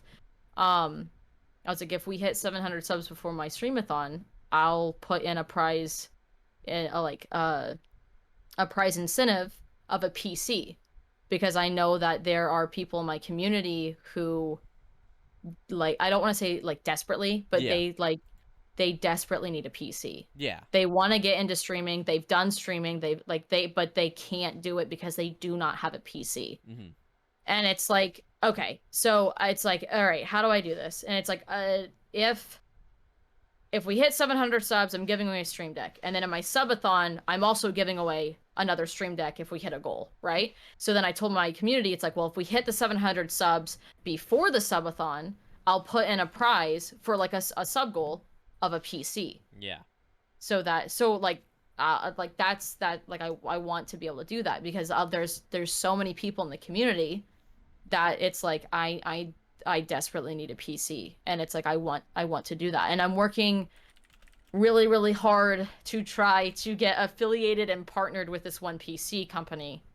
Fingers crossed. I hope that it happens before my subathon, but we'll see. I could take a wild guess at what company it is. Right. Right. I think I might know. Right. So it's like, and I went in and I did my research with them. They've been in my streams 100 times. They literally give me their Prime sub. Like, I adore them. They're amazing. They're fantastic. It's an amazing company. I went in because I've really been pushing off like applying to them because it's like, I'm just a baby. But I went in and I looked at all of their partnered people and I was like, I'm not there yet. And I was like, but maybe I'm there for their affiliate program. So we applied. We haven't heard back from them. But Fingers crossed. But we're hoping. So that's what that. And then at the end of the month, I'm gonna look at my numbers for the cycle. Been playing with the cycle, and hopefully we get the affiliate program with them. And then hopefully the following months we're able to get partnered with them. Because again, like I want to be able to give drops because a lot of the people that are in the community, like they're big cycle players. Yeah. So it's like I want to be able to like give back to them, give them drops, get them like what they need. So in the near future, that is what's going down. From the far, far future, we're gonna be partnered on Twitch, and we're gonna get everybody else partnered on Twitch because everyone deserves to be partnered on Twitch, especially if they're busting their ass for it. So fucking amen to that. That is the goal. That is what we have in the near future and the far future. I am not going to Twitch. I was going to go to TwitchCon this year. But and this is where it's gonna hurt me because I don't get to meet you. But we are going the year that we become partner on Twitch. So that will be next year. So I'll be going next year. Okay? And you're going with me next year. So yeah, probably. I'll be in the partner lounge with you. Don't worry. Exactly. Don't Both worry. of us. Now, so that is our goals. It's always good to hear like a streamer's short-term and long-term goals, because as streamers we should have goals. Based on numbers or not doesn't matter. I recommend goals outside of numbers. Like Twitch partner is not a number goal. That is a goal. Right? There are numbers that you have to hit to become a Twitch partner, but at the end of the day, like your follower count don't fucking matter. Nope. A streamer that most of us know, Capri Sun Poppy, hit partner under 3K followers. Mm-hmm. Right? It's the viewer average that matters, the content that you make, the growth that you have, and then a little bit of luck. And at the end of the day, you can't control all of those factors. With Twitch, a streamer should always have goals. And when you hit those goals, you set others, short term, long term. But we don't talk about our goals enough. And that's why I always like to hear about what my guests' goals are. Because not only is that you putting it out in the air for us, it's also reminding yourself what you're doing this for. And at the end of the day, your community's here. You brought them in. You're amazing to do that. They're going to be the ones that hold you accountable. And they're going to be the ones that celebrate the hardest when you actually achieve your goals. So I can't wait to see that check mark beside your name. And Twitch is going to have to partner an account called ErectDictator. I'm waiting for them to email, be like, hey, yeah, but your name, and I'll be like, I don't care. I don't give a fuck. You could get rid of the dictator part. You could just be erect. I could, and I've talked to the community. They're like, you could literally be ED, and it would be like E.D, and then in my bio, it would be like, hi, I'm ErectDictator, aka Meg. I'm erect. So it's like we're not getting rid of the name, period. But you're telling me if you when you hit partner, when you hit partner, you're not gonna turn your name to the Megalogrom? Nope. Damn it! I thought we were gonna get the Megalogrom back. That's gotta be your alt account. You'll get exactly. There you go. That or on YouTube. Our YouTube will be that. The Megalogrom. Megalogrom. You've been an amazing guest, Meg, but we got one last thing to do here. All right, let's go. Do you remember a little thing that I talked about near the middle of the podcast? Yeah, and I said that my score is going to be 0, and if you ask me what my middle name is, I'll still get it wrong. Yes. Well, I'll tell you this: the lowest score was set by the first ever person to do my podcast, and that was a 4 out of 16. Okay, well, mine's gonna be a 3. I don't think you're gonna get that low. I will say, for people that don't know about this podcast, there was 39 episodes that were never recorded for Spotify or YouTube. This is episode 14 of the recorded series. Technically, episode 53 overall. 50 was a solo podcast where I got exposed. That was fun. My phone number flashed on that stream, and that was great because I had my buddy MPB host it, and apparently I tweeted out 100 times my phone number when I was like 13, 14, all for like giveaways of games. That was fun, but that's been edited out. So if anybody wants to try and find my fucking phone number, go fuck yourself. But Meg, I got 15 questions here, but I got a couple rules before we go into this. There are a couple questions catered to your interest. Okay. So it should help. Based on stuff that I know about you. Mm-hmm. Second one, chat's going into emote only. Get fucked, nerds. Third. Oh, yeah. What if they sit there and tell me the answers? Exactly. Good idea. They can't do that. Big brains. You cannot skip a question. I need an answer before we move on to the next. Right or wrong. But I take your serious answers. If you say, I don't know if it's this or this, or you're like, 42 to the answer because that's the answer to everything. Like, I'm not going to take the meme answers, but I will take whatever you say seriously. Okay. And I take the first answer. You cannot change your answer later. I'm screwed. We keep the rules fair and even for everybody, even if they are a little strict. Are you ready? One question. Am I like obviously like I'm not gonna sit there and take 10 minutes to answer a question. Like if I don't know it, there is no time limit. Okay. As long as I don't see you like typing this. Yeah, I'm gonna try and keep my hands up here so you don't think that. You're good. Are you ready? Yeah, no, but yeah, I don't sure. care. What sport did the Harlem Globetrotters play? I have no idea. The what? The Harlem Globetrotters. Okay, so I have no idea. I need an answer. Harlem Globe? Yeah, Trotters? Harlem Globetrotters. What sport did they play? What sport? Hockey. Okay. By the way, I do want to let you know, unless I need to, there's no hints. Yeah, you got me. So we're 0 for that. I'm not letting you know until it's over. What is the highest grossing holiday movie of all time? Oh my gosh, there's so many. Harry Potter does not count. That's the only hint I'll give you because that's a Christmas film. Some people would consider. How is Harry Potter a Christmas film? Because it gets released at Christmas. That's why. It's so stupid. But I have to clarify it because one person asked. Anyways. Oh wait, repeat the question for highest grossing holiday movie of all time. Highest holiday movie? Holiday movie. White Christmas. What does the term GPU stand for? Oh. Yo. GPU, general public underwear. Next one. Which painter is known for cutting off his own ear? No. You asked me. Yeah, I told you. We're going to be 0-16. What painter is known for cutting off his own ear? Yes. Oh my gosh. Let's see here. Picasso. I like it. How many balls are on a pool table at the start of a game? Oh fuck. I have no idea. I don't play pool. Well, let's see here.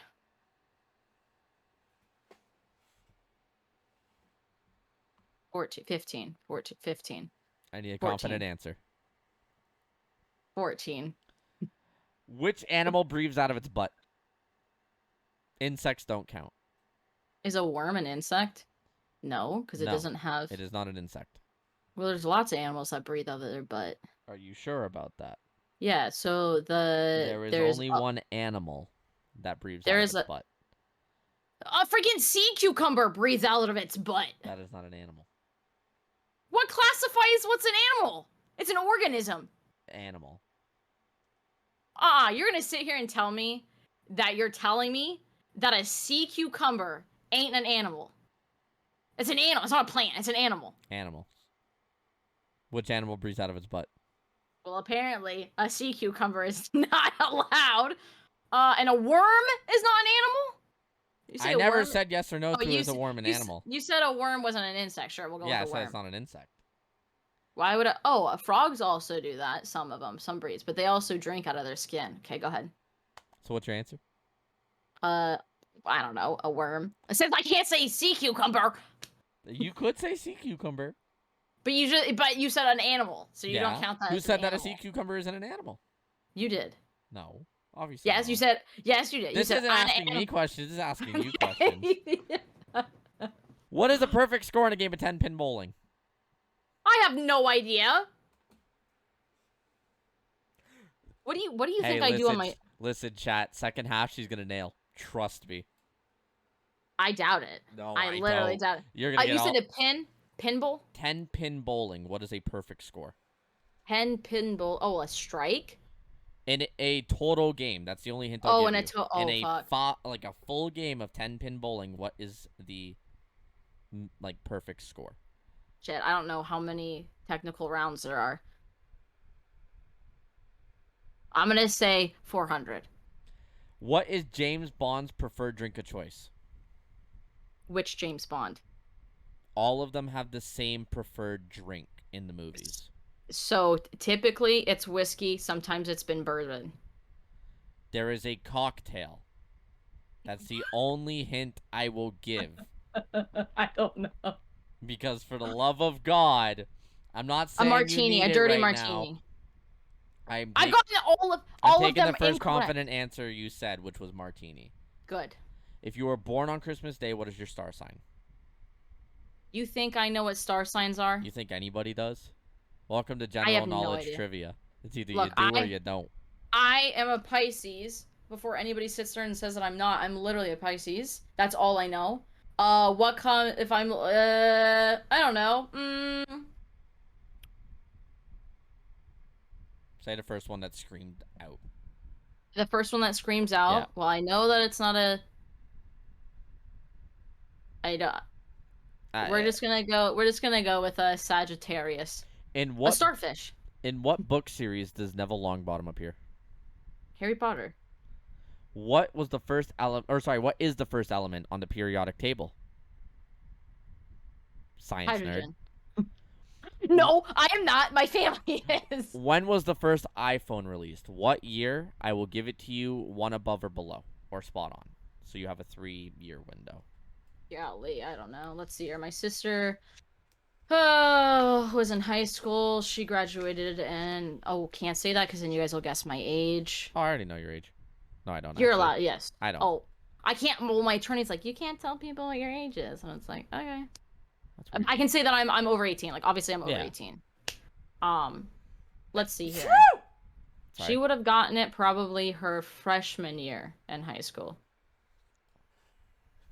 So I need a year here. 2010, 2011. 2010 is the answer I'm taking. How many legends did Apex Legends launch with? Bonus point if you can name half of them. Oh, shit. Okay, here we go. Bloodhound, okay? Bangalore, right? Caustic, Wraith, right? Fuck, I don't play Apex enough, right? That's 4. There's still a handful more. Nope, he was added. Nope, he was you know what? I'm gonna move my mouse because there's actually somebody on my other monitor who is currently playing Apex, and I'm gonna minimize. That's fine. I'm gonna minimize their screen because I don't want them to be in the loading. There we go. Yep. Okay. Okay. What did I say? You said Bloodhound, Wraith. You said Bangalore, Bloodhound, Wraith, Bangalore, Caustic. Caustic. That tells you. So I need how many legends did Apex start with? And a bonus if you can name half of what you say. Isn't this sad? Let's see here. How many are across? I'm not going to give you a 5, bonus 6, point 7. if you name all There were of them. 7. There were 7. Is that your guess? Yeah, I think there were 7. So you're saying 7 and you've named 4. Yeah, I think so. Because how many seasons? We're on season, what, 15 now? I'm taking that as your guess. Yeah, you have to. What was Disney's first Broadway musical? Broadway? Broadway. Oh, gosh. Let's see. They had... Oh, Lion King. Where can people go to find your Twitch? Me. What is your Twitch link? Well, they can go to, like, twitch.tv... What? Twitch.tv/ErectDictator. Twitch.titty. You can find me on Twitter. You can hit my link on Twitter. Because I have a link tree. I'm going to give you one last chance. What is your URL to your Twitch? Do I have to say twitch.tv/ErectDictator? That's what you just said. Congratulations! You have completed trivia. Do you want to know your score? I sure don't. Because I think we got a new Guinness World Record holder. Let's start from the top. What sport did the Harlem Globetrotters play? You said hockey. It's basketball. Oh, yeah. Yep. Nope. You're going to hate yourself on a couple of these answers. Hi, Ruby. What is the highest grossing holiday movie of all time? It is Home Alone. No shot. Kid you not. What does the term GPU stand for? Graphics Processing Unit. Yeah, I want you to know something. I still don't know. Well, my graphics card, that's different. Like, I could sit. But if I was going to sit here and point to different things on my PC, I'd be like, so this one lights up, and my fans do too. Okay, yeah, so that was the RAM. Which painter is known for cutting off his own ear? You had a 1 in 4 chance if you started guessing. It was Van Gogh. You know, nice. The screen painting. Nope. Of him with his yes, ear I know cut it. off. Yeah. I didn't know he got his ear cut off. Yeah, he cut off his own ear. Look, just because I draw doesn't mean I know everybody in the art industry. How many balls are on a pool table at the start of a game? You were close. It's 16. You counted 15 in the triangle. You forgot the cue ball. And then I counted said 14. I counted 14 in the triangle, and I counted 14 in the triangle. It's 16. Which animal breathes out of its butt? A turtle. Yeah. I want to know. Oh, didn't know that. Yep. Wait, all turtles or like a specific kind of turtle? Turtles are the only animal that breathe out of their butt. Sea cucumbers do too. They are not an animal. What is the perfect score in a game of 10-pin bowling? Your guess was actually kind of close. What was it? You said 400. It's 300. Okay, I was like, it's literally one of the two. But I don't bowl. So, ladies and gentlemen, just to let y'all know, we are 7 questions in, and we're at a 0. We're at a donut. But what is James Bond preferred drink of choice? It's a martini. We got 1. That's all that matters. If you were born on Christmas Day, what is your star sign? You said mine, and I'm right before. It's Capricorn. Good.